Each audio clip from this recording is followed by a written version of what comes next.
What's up, everybody? Welcome back to my channel. I'm gonna post this video. I actually never got to, I never did. And I I was going to, but I didn't. And I really should have, just because it didn't really amount to how much work had to go into what we had to do to get our event off at Magnolia this year for No Prep Mania 9.5. So this video is going to kind of talk about, what all we had to do, the more or less challenges and extra work that we had to do to get this event off, and just kind of go behind the scenes of, how we found the place versus how it came to be, how we got the event done, got it over with in a week's time. So, hope you enjoy this video. Just kind of see, the life of the hardships and stuff we had to do. So, but hope you enjoy it. All right, so we're going to rewind back to the week of our event, which was back in August of this year. Obviously, there's been some challenges this year. We were working with somebody new, obviously, that leases the track now. His name's DJ Marlette. He's been a very nice guy. In the switch over from Seth, who does own the land still. He owns the track, owns the land. Just the drag strip portion of the property is leased to DJ. They had a lot of goals in mind for this year as far as being a fully operational track, making a lot of updates to the track that desperately did need to be done. And there was a lot of issues throughout the year. They really wanted to repave the track. They apparently couldn't pave it multiple times. I heard some rumors as to why. Can't confirm if it's true or not, obviously. I've heard anything from they can't afford it, or we've had guys that they're kind of afraid to do it that's never done a racetrack before. I don't know.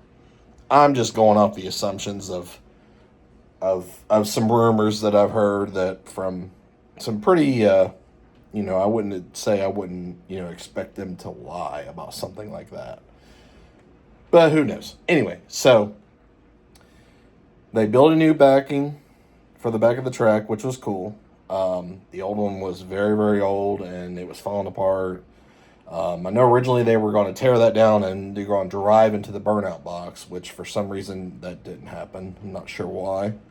So to make it easier to get onto the track,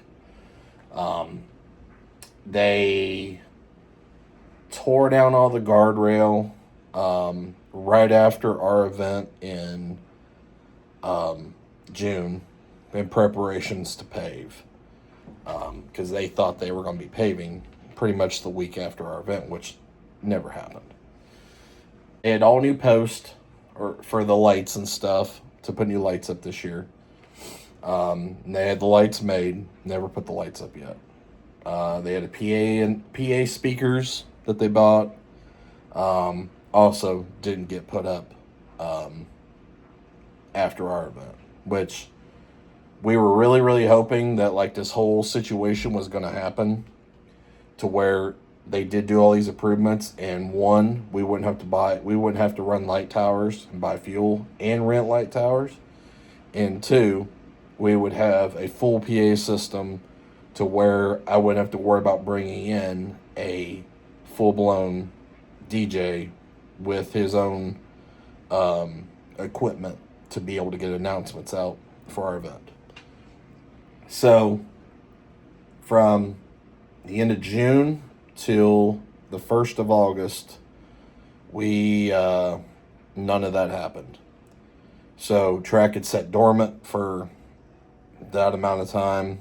There was no other work that was done other than the backing on the backstop of the track and the They started building a little shed that's in the center between the guardrails where the starting line is, where there was originally a shed there already, which honestly wasn't a bad setup.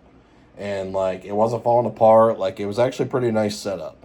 But they tore it down and put a new one up that wasn't actually bolted to the ground. Thank goodness, because the way they had it this time, it wouldn't have worked, because to be able to see tire crack with the camera in the center, you wouldn't be able to see the tires with the way that they had this thing built. So thank goodness it wasn't in the ground, and we pretty much hooked up 2 tractors to it and drug it out of there.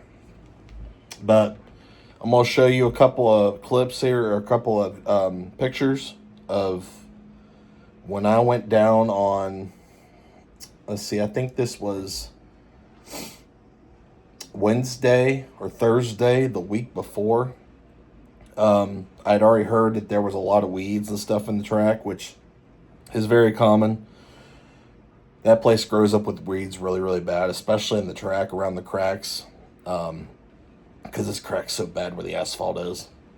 So everywhere there's a crack, there's grass and all types of weeds growing up through it. So we always have to burn those weeds.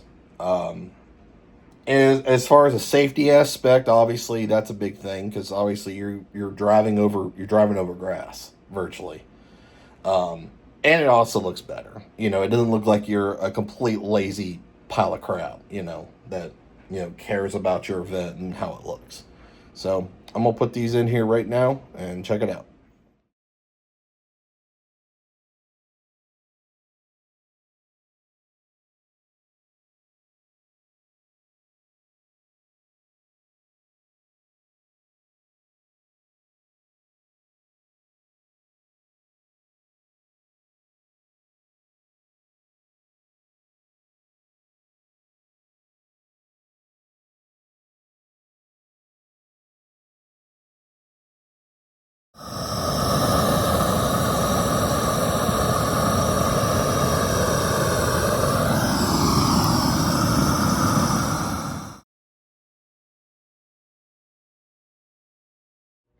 All right, so as you've seen in those pictures, it's how I found the track.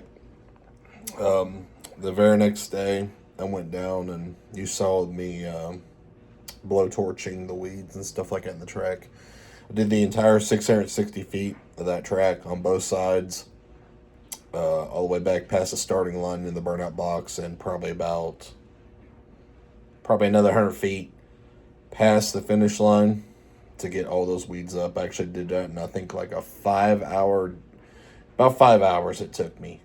On I think Thursday or Friday afternoon, I think it was. It was a lot. It was just me. Other guys were busy, so I said, "Well, I'm gonna get this done, because I'm tired of waiting, and I like to be prepared when it comes to an event and not last minute scrambling. That will ultimately tear me apart mentally if like stuff doesn't get done." So got that done. I think I went to Edgewater that weekend with Billy. I think is after that. So I spent the weekend with Billy at Edgewater. I can't remember what we did. And so Monday rolls around. Actually, I'm sorry. Let's rewind back. Let's go back to Saturday. Saturday, get a call from Mike, who has been in contact with DJ, and they're working on a solution for, instead of for obviously they took the guardrails down. So without having anything up, that's a problem. Obviously, we just went through this literally this past weekend about barriers and safety and stuff like that. So they were looking into getting those concrete barriers, which is what they've been trying to do all this year, to buy and put on the track after it was paved. And that would be the barriers up instead of the guardrails, because they really didn't want to put the guardrails back up. I get it. It's a safety thing. And They supposedly secured some guardrails. And they were supposed to be set to be starting to get delivered on Monday morning. It would take them probably 3 days to get them all there and set up, because you can only hold, I can't remember what the number was on a 53-foot trailer. There's only so many you can obviously put on, and then they have to drive, I think, 2 hours south to get them, and then bring them 2 hours back north. So, like, by the time period and stuff, and how many's on there, it would take 3 days. Fine. Hell yeah. Let's do it. Let's do it. So, supposedly pays $15,000 for these guardrails. Awesome. Monday rolls around, and I get another call that the guardrails are not coming now. That they have no way to load or unload them from the facility that they're at to the track. I don't know why that situation was, or why that was not, I obviously thought of in the situation of, if you're going to buy that much in bears, like, you probably should have something to load them or unload them. And that could be false. I mean, that could have been a whole, like, I don't even know if that's true. I don't know. So we start flipping out, obviously, because if we don't have any bears, if we don't have anything up, then we're not having this event. But, like, it sucks because we can't just go and have this event, because number one, we're already out $7,000 for this year between doing our events. So, do we, we've already the first event had already paid for probably about half of that, half of our lease for the year. The rest, obviously, we took, and, we it's a business, it's money to us because we did all the work, So we're not going to lose out on the other half of that money and take a loss. Like, that's just not going to fucking happen. Sorry for my language, but it's as simple as can be. Like, we're not doing that. So I go down and start looking around. Obviously, you've seen the picture of all the guardrail and all the posts and stuff like that. Thank goodness that all was still there, on the track, because they were going to relocate that. So Seth, who owns the land, was there whenever I got there, and we kind of have a brief discussion. He was also he was trying to work on a solution as well, because he's not very happy with this progress either. This whole deal has been a nightmare for him. If that's been said, I don't know if it's true or not, it is true, but I don't know if nobody knows that or not. But he was trying to help as well, trying to find something to, instead of having to put the barriers back up, or putting the guardrails back up, find some barriers. Unfortunately, he was not able to do that. He was on the phone with people, which I was there. I seen it. He did all he could, unfortunately. So, ultimately, we made an executive decision that we were putting the guardrails back up. In the past, we have helped Seth put those. We actually helped him put the second set of guardrails up that was on top of the first, so there was actually 2 stacks of them instead of one, like we originally, the first couple of events was like. So we kind of have an idea of how to do it. So we made an executive decision that we were going to put the guardrails on the post back up. We were only going to do one row. So instead of a double guardrail, it'd be a single guardrail, kind of how we had our first event. But obviously, the difference is between now and then, the posts are actually really good in the ground. We dug them 7 foot into the ground. They're probably 12-foot posts. that were originally up, and he had replaced all those posts when he did the double guardrail. So thankfully, all the posts were all in great shape. They weren't split, and we was able to reuse those again. Seth unfortunately was not able to help us because he works a 6 p.m. 6 a.m. shift in the oil fields, transporting oil. So I get it. That's a lot. He works his ass off. And I understood that obviously he wasn't going to be able to help us. So thankfully, Mike's cousins really stepped in and basically made a pact that we're going to have this guardrail up in like 3 days. That was the goal. This was Monday. So I'm going to put in some more videos here of the process it took us to do all that, and then I'll come back and talk about it a little bit more.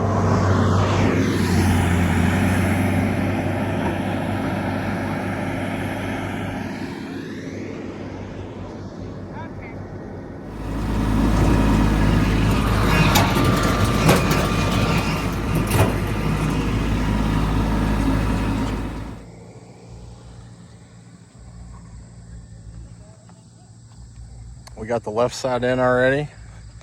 Thankfully, we got some manpower here today and woman power. Other than just leveling them out, backfilling a little bit to even them out, they're bolted in. All I gotta do is tighten the bolts and they're in this side. So I'll start working on this other side. We're making good progress.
Alright, so as you can see, we did the unthinkable in 2 days. Had 660 feet of guardrail and post put up in a very, very, very short amount of time.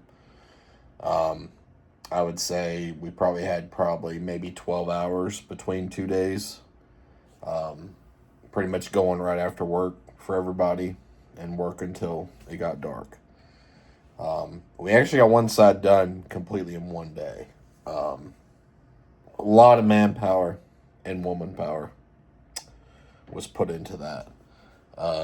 Obviously, Mike's cousins were a extremely huge help.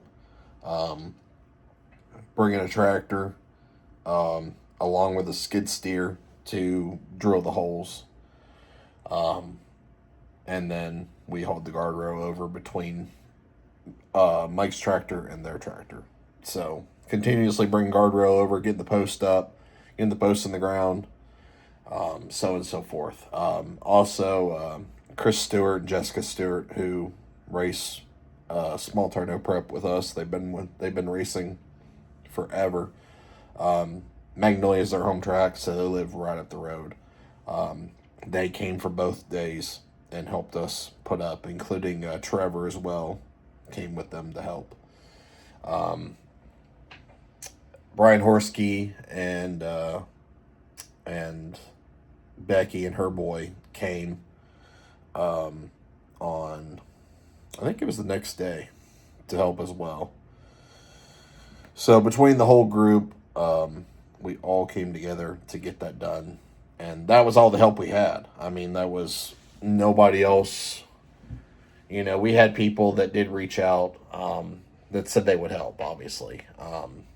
But other than that, that was it. And it was just us against the world. So they know they put in the work. Obviously, we had to, obviously that was extra labor that we had to put out there. And, um, that was extra money that we didn't even have to even think we'd have to even spend. So we're already in deep in our event. And then we got in even deeper because we had to pay this extra labor to do our event, which is, it's wild that that do you think the person that took everything down would have, at least somewhat helped or fulfilled their promises. But that didn't happen. So, but I'm gonna throw some clips up here at the end as far as like our event. Obviously, our event was a success. Um, we had a really good turnout. Car count obviously was down again, which we knew this whole year. Everywhere car counts have been down. It's nothing new. But had a good amount of spectators. Everybody was super happy. Had Jamie Deere come in to do the DJing announcements. He absolutely freaking killed it. Kills it everywhere he goes. Jamie's a really good friend of mine, and we've worked together a lot the last couple years between his event, Warren Woods, with him and Jeff, and our event, and some other stuff too behind the scenes of how an event is supposed to be ran, managed, covered, any sort of like that. So, but yeah, it was a good event. I mean, it was at the end of the day, it was rewarding that we got it done. I don't think anybody really understood how much BS that we had to go through to make that event happen. You know, Going from, and the event started Friday, so we literally had this place done and ready to race finally in like at least 2 days. So it was just a humbling experience, needless to say, to get that event off and know that like we were never going to give up. I wasn't going to give up. Um, I had actually was already. I was kind of worried that we weren't going to have this event, and I was actually already reaching out to other tracks to see if I could possibly move the event as a backup in case something drastic happened. Not that was something I wanted to do because obviously Magnolia is different. It's a different track. It's a different surface. It that's what makes that place special, especially for our events. You take all that away, it completely changes the track. It changes the attendance. It changes everything. Um, so, I know they have ceased operations for this year at the track down there this year. Supposedly they have a guy that's supposed to come in and pave it. I'm not exactly sure. All I know is like the next day, I've been administrator on the Magnolia page since probably 2000, 2018, 2017, because obviously I use the track page to promote our events. The very next day, I was removed from the administrator by DJ Marlette. No idea why, no questions asked. I messaged him the screenshot and said, "What's this?" Didn't even have the balls to even reply to me. And he'll still talk to Mike, which is funny. It boggles my mind. I've never done anything to that dude. Like we've had discussions before about stuff, and um, it's really weird. I don't know what the future holds now, obviously, but I mean, if you're gonna be like that, like we advocate this every week. We work with anybody and everybody. We know what's good for the sport. I personally know what's good for the sport. We'll see what happens. So hopefully maybe we do it, maybe we don't, maybe we'll find somewhere else to go. You know, we have the backing to go in and buy a place. Like we tried to do a lease with Mag. And pretty much like Seth wanted to do something a little bit different, obviously, and he wants somebody to come in and redo everything. You know, obviously we want to redo stuff, but surface wise, like for our event, like the surface is what makes the event. Like I had said before, you know, if you come in and put a brand new surface in, who cares? Like, it's going to hurt the car count. It's going to hurt the people that come to your event, to race at your event, because they're racing on the surface, which is the equalizer to making it to where it is not fast. You know, a lot of these guys don't want to go fast. You know, they don't have the capable means to go fast. If you can make a track go from a 540 to a 590 race, like that's a quite diversity of cars that will come to your event for that reason. If you start going mid high fours kind of track, you know, the cream of the crop will do that. The average dude who does go racing probably almost every weekend, like he can do stuff like that. That's easy. That's easy as cake. You know, the slower surfaces in our type of racing is what the guys want ultimately. So, but I think this video is about 20 minutes long. It's probably a little bit longer than that, but I kind of just wanted to go into detail about exactly what happened, and I'm gonna throw some pictures up of the end here of how the event went and stuff like that. Some cool moments, and I'm gonna end this video out and start editing it. So I appreciate y'all. Appreciate everybody's support. Obviously, everybody that supported helped at our event. You know, you guys obviously killed it every time. And we're gonna start looking into 2026 as you know what's the next move? What's my next move? I got some stuff in the works. I'm working on some stuff right now, and we'll see what happens. So, I thank you all for tuning in. Have a good day.